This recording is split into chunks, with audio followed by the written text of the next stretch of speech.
عائشہ امی جان سب کے امی جان عائشہ امی جان۔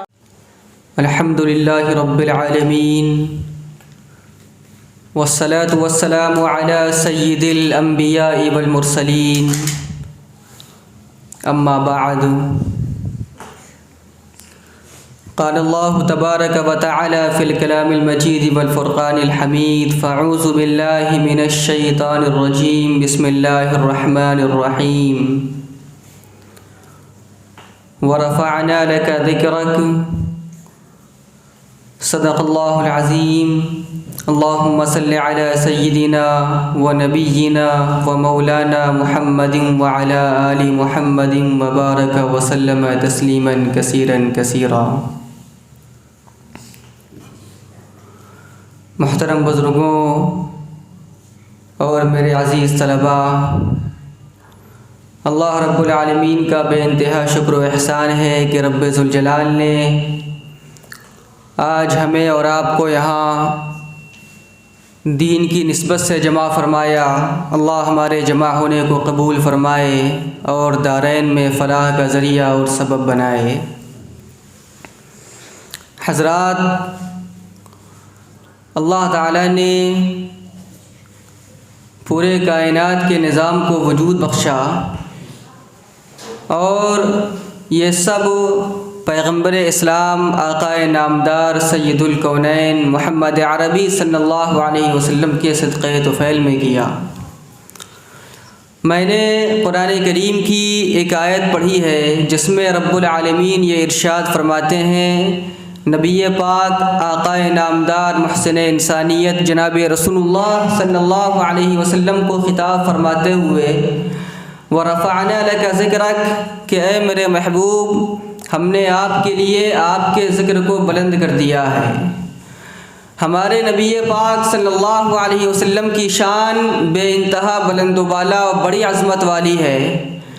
آپ کی شان اتنی بلند و بالا ہے کہ سرزمین عرب میں نبوت سے قبل شجر و حجر بھی آپ کو سلام کیا کرتے تھے، آپ کی نبوت کی گواہی دیا کرتے تھے، اور جب آپ راستوں پر چلا کرتے تھے تو شجر و حجر سے السلام علیکہ یا رسول اللہ کی آوازیں آپ سنا کرتے تھے، اور جب پلٹ کر دیکھا کرتے تھے تو نہ کوئی انسان اور نہ کوئی مخلوق، بلکہ ایک مشہور قصہ آپ لوگوں نے سنا ہوگا کہ رسول اللہ صلی اللہ علیہ وسلم جب ملک شام تجارت کے لیے جایا کرتے تھے تو ایک درخت آپ کو جھک کر کے سلام کیا کرتا تھا، اور اسی درمیان میں ایک عیسائی راہب بھی موجود رہا کرتا تھا۔ ایک مرتبہ جب نبی پاک صلی اللہ علیہ وسلم کا وہاں سے گزر ہوا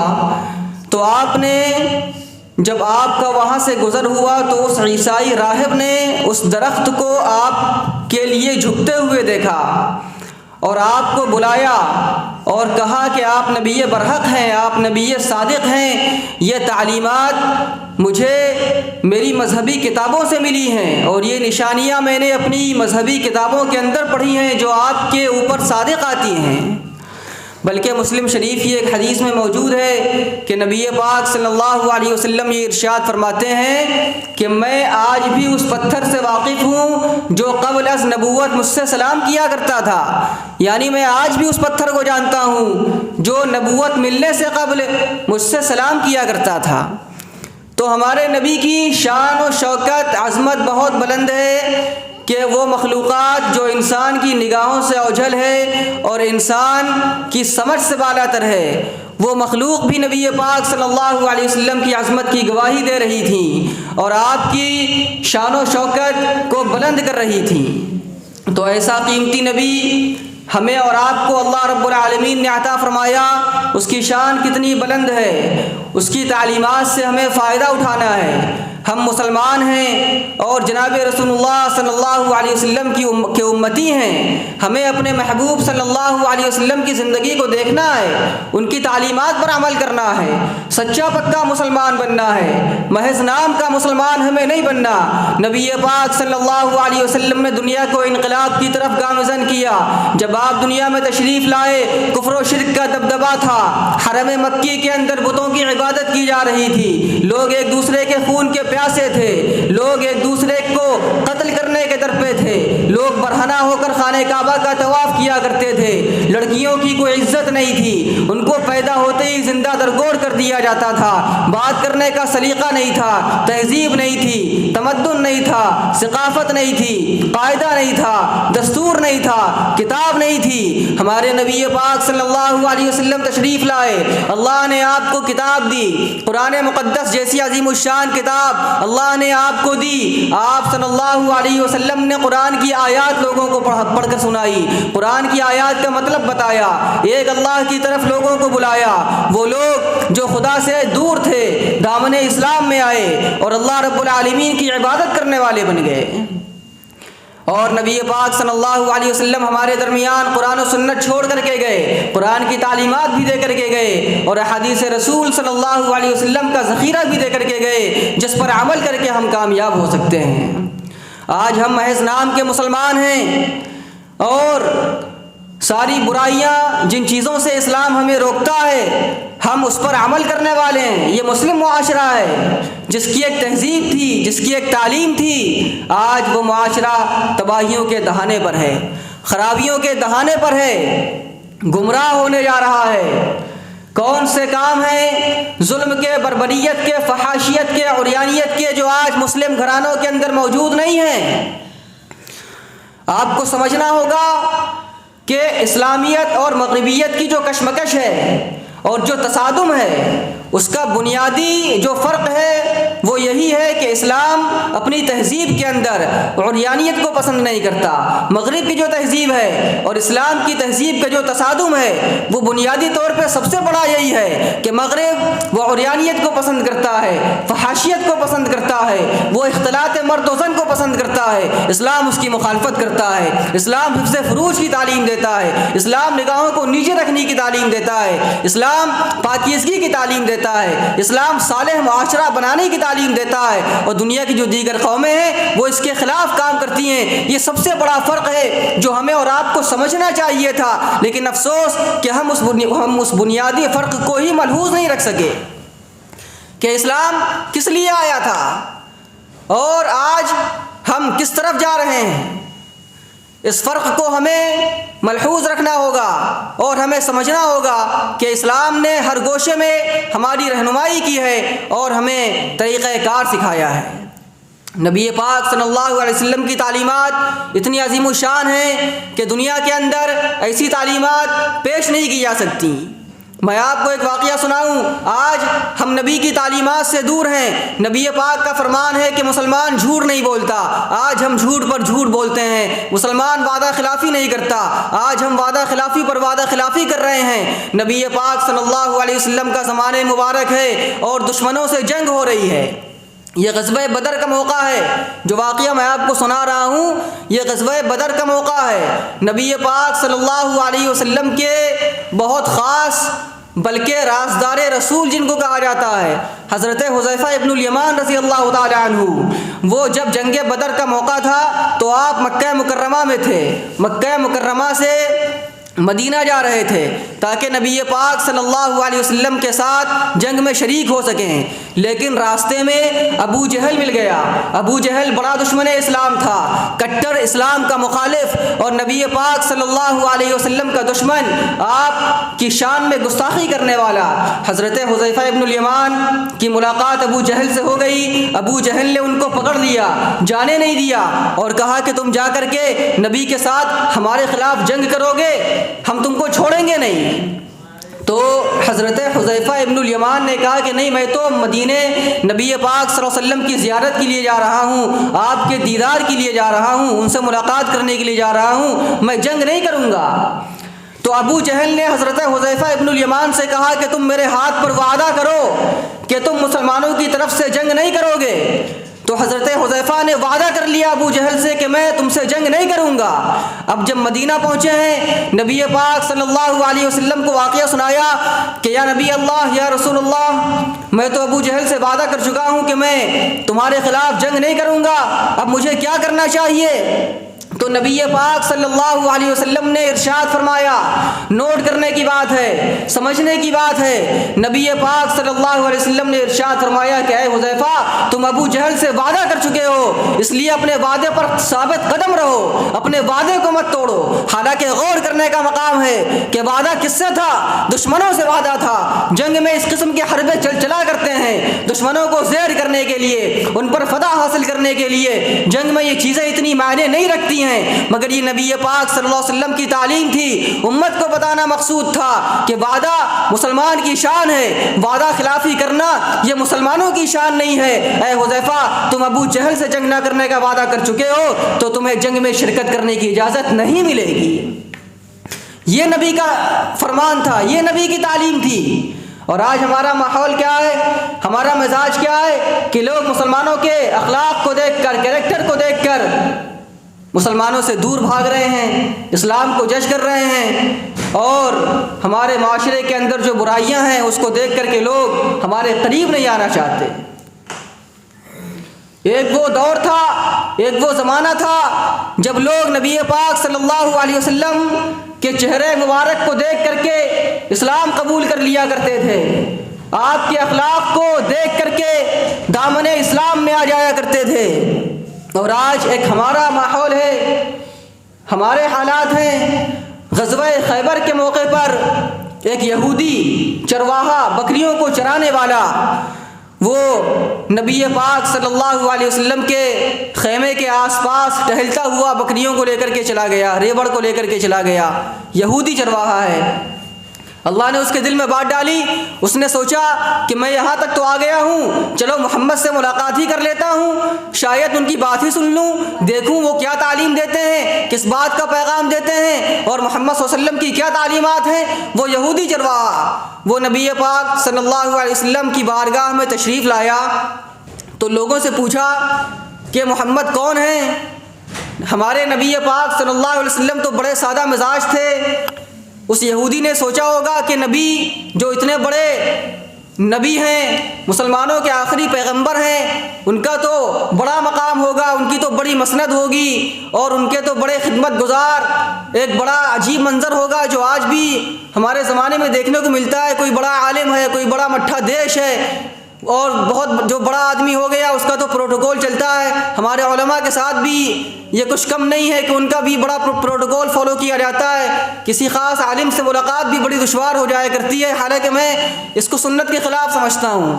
بہت سے علماء ہیں جن کے محبین ہیں، معتقدین ہیں، لوگ ان سے ملاقات کرنا چاہتے ہیں، ان سے ملاقات نہیں ہو پاتی ہے، ہفتوں آدمی کوشش کرتا ہے، ان سے ملاقات نہیں ہوتی۔ یہ سنت کے خلاف ہے۔ نبی پاک صلی اللہ علیہ وسلم ہر کس و ناکس سے ملاقات کر لیا کرتے تھے۔ کوئی شخص آیا کرتا تھا، کہا کرتا تھا ایکم محمد، تم میں محمد کون ہیں؟ یعنی اتنے سادہ مزاج تھے ہمارے نبی کہ لوگ آپ کو دیکھ کر کے پہچان ہی نہیں پایا کرتے تھے کہ ان میں سے محمد کون ہے، تو پوچھنا پڑتا تھا۔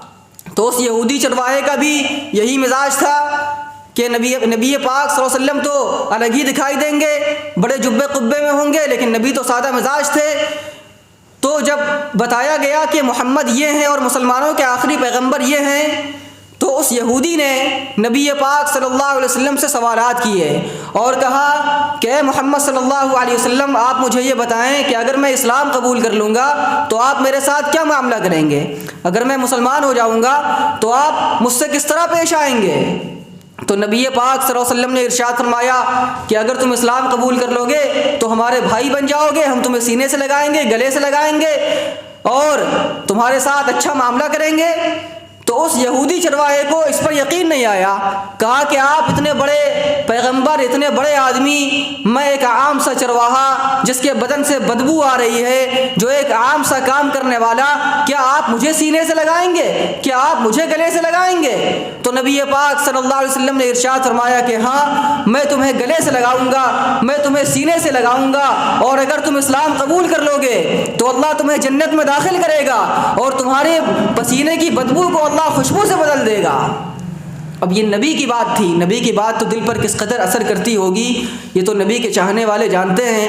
وہ بات دل پر لگی اور اس چرواہے نے اسی وقت کلمہ پڑھا اور مسلمان ہو گیا۔ اب اسلام قبول کرنے کے بعد اس چرواہے نے نبی پاک سے کہا کہ اے نبی پاک، آپ مجھے بتائیے کہ اب مجھے کیا کرنا چاہیے؟ اب میں اسلام قبول کر چکا ہوں، مسلمان ہو چکا ہوں، اب آپ مجھے بتائیے کہ مجھے اب کیا کرنا چاہیے؟ تو نبی پاک صلی اللہ علیہ وسلم نے ارشاد فرمایا کہ دیکھو، اس وقت نہ تو کسی نماز کا وقت ہے کہ تم نماز پڑھو گے، اور نہ ہی رمضان کے مہینے ہیں کہ تم روزہ رکھو گے۔ اس وقت ایک جہاد کا لشکر جا رہا ہے، تم اس میں شریک ہو جاؤ اور محاذ پر چلے جاؤ، جس میں خود نبی پاک صلی اللہ علیہ وسلم بھی ساتھ میں تھے۔ اب وہ چرواہا، لیکن نبی پاک صلی اللہ علیہ وسلم نے اس سے کہا کہ تم جو اپنے ساتھ یہودیوں کی بکریاں لے کر کے آئے ہو، پہلے وہ واپس کر کے آؤ، اس لیے کہ وہ تمہاری ذاتی نہیں ہے، وہ تمہاری ملکیت میں نہیں ہے، وہ تمہاری نہیں ہے، پہلے جاؤ واپس کر کے آؤ، ان کے مالکوں کو دے کر کے آؤ، پھر آنا۔ یہ بھی ایک تعلیم ہے نبی پاک صلی اللہ علیہ وسلم کی کہ جو چیز تمہاری نہ ہو اس کو ضائع مت کرو، اس کے مالک تک پہنچاؤ، اس کا حق ادا کرو۔ اب وہ چرواہا گیا اور بکریوں کا ریوڑ واپس کر کے آیا اور جنگ میں شریک ہو گیا اور قتل و قتال کرتے ہوئے شہید ہو گیا۔ اب نبی پاک صلی اللہ علیہ وسلم نے ایک جگہ دیکھا کہ ایک مجمع لگا ہوا ہے اور صحابہ کسی شخص کو گھیر کر کھڑے ہوئے ہیں، اور صحابہ یہ کہہ رہے ہیں کہ یہ پتہ نہیں کون شخص ہے جو جنگ میں شہید ہو گیا، پہچان میں نہیں آ رہا ہے، اس کی شناخت نہیں ہو رہی ہے۔ جب نبی پاک صلی اللہ علیہ وسلم نے اس شخص کو دیکھا، اس چرواہے کو دیکھا، تو آپ نے پہچان لیا کہ یہ تو وہی چرواہا ہے جو بکریوں کو چراتا ہوا میرے پاس آیا تھا۔ اللہ نے اس کو کتنا بڑا مقام دیا کہ دامن اسلام میں آیا اور زندگی بھر کے سارے گناہ اس کے معاف ہو گئے اور مقام شہادت سے اللہ تعالیٰ نے اس کو سرفراز فرمایا۔ تو یہ نبی کی تعلیمات تھی جس کو دیکھ کر کے، سن کر کے لوگ دائرہ اسلام میں آیا کرتے تھے اور اسلام کو اچھا سمجھا کرتے تھے۔ ہمیں اور آپ کو بھی اسی طریقے پر عمل کرنا ہوگا۔ آپ دنیا کے پیچھے مت بھاگیے، اپنی شناخت کو، اپنی تعلیمات کو برقرار رکھیے۔ ہمارے لیے قرآن و حدیث کافی ہے، ہمارے لیے نبی کے پیغامات کافی ہیں، ہمارے لیے اللہ رب العالمین کا پیغام کافی ہے، اور صحابہ کے اقوال، علماء امت کی تعلیمات، بزرگان دین کے اقوال ہماری ہدایت کے لیے، ہماری رہنمائی کے لیے کافی ہیں۔ آج ہمیں اپنے آپ کو بہتر بنانا ہے، دنیا کے سامنے اچھے انداز میں پیش کرنا ہے، سچا پکا اپنے آپ کو مسلمان بنانا ہے۔ ایک وہ مسلمان تھے جن کی سچائی کی قسمیں کھائی جاتی تھیں، جن کی صداقت کی قسمیں کھائی جاتی تھیں، اور آج ایک ہم مسلمان ہیں جن کی باتوں پر لوگ یقین کرنا گوارا نہیں کرتے کہ مسلمان ہیں، یہ سچ کہاں بول رہا ہوگا، یہ تو جھوٹی بول رہا ہوگا۔ ایک عام مزاج ہے لوگوں کا۔ تو آج کی اس کانفرنس کا جو مقصد ہے وہ یہی ہے کہ ہمیں خاتم الانبیاء صلی اللہ علیہ وسلم کے پیغامات سے جو تعلیم ملتی ہے ہمیں اس پر عمل کرنا ہے اور دنیا والوں کو اس تعلیم کو پہنچانا ہے۔ ہمارے نبی پاک صلی اللہ علیہ وسلم آخری نبی ہیں، خاتم النبیین ہیں، اور یہ ایسا اجتماعی عقیدہ ہے کہ اس پر اثر نو کسی تحقیق کی ضرورت ہی میں نہیں سمجھتا، اس پر تحقیق ہو چکی۔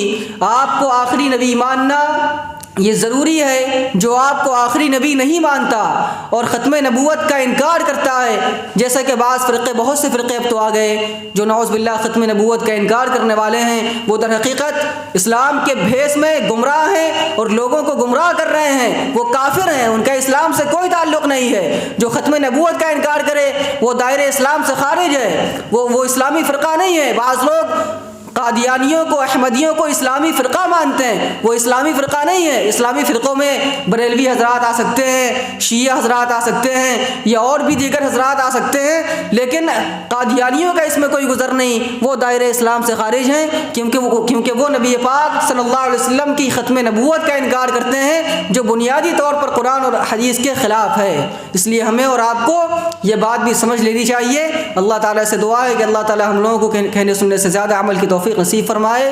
آمین ثم آمین، وآخر الدعوات